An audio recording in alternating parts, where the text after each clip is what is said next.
So solving this equation, we have to follow these steps. First thing we have to do is split it through the equal sign.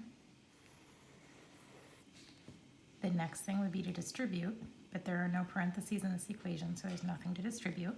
So we did this. We don't need to do this. Combining like terms, if we look at the left-hand side, I can't put those together because the 6 has an x and the 1 doesn't. So those can't be combined. And on this side, this is the first time we're seeing a variable on the right-hand side of the equation, but it can't be combined with anything else. So there's no combining like terms in this problem. The next thing, again, first time we're seeing variables on both sides, we have to move the variables to the left. So we want this entire thing to go over there. We talked a lot about not combining things across the equal sign, so we can't put the 6 and the 4 together. But what we can do instead is move it using inverse operations. So if I want to take it off of this side, I just need to subtract it because it was positive here. Make sure you subtract it from the other side of the squiggle. So it cancels off of this side and it's totally gone.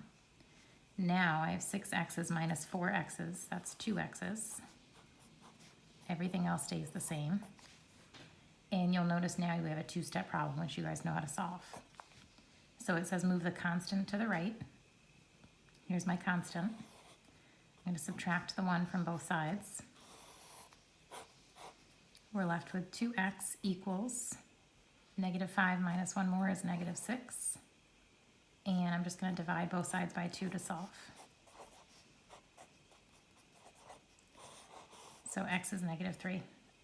Remember, you can always check something by taking that and plugging it back in. So if I wanted to make sure, let's say this was a test or a quiz, I would just plug that in and I would say I've got 6 times negative 3 plus 1, and we want to see if that's equal to 4 times negative 3 minus 5.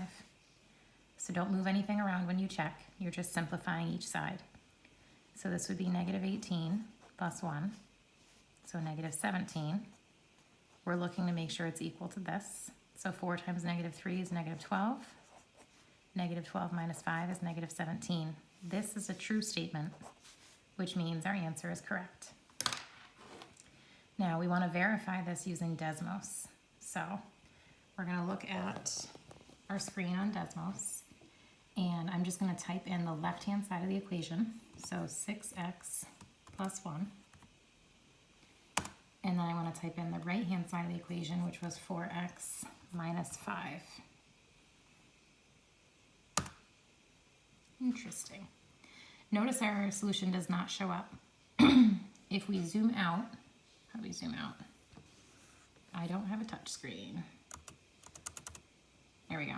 So I zoomed out. It makes sense that we couldn't see our answer because we said our answer was negative 3, and before we couldn't see that far. So if I hover over this, it's going to let me pick it.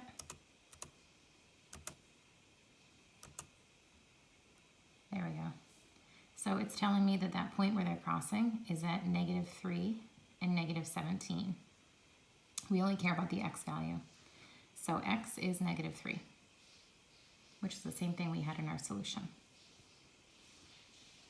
All right, you guys are doing 5 of these where you're going to try to solve by hand, and then you're going to verify your solution using Desmos. So good luck.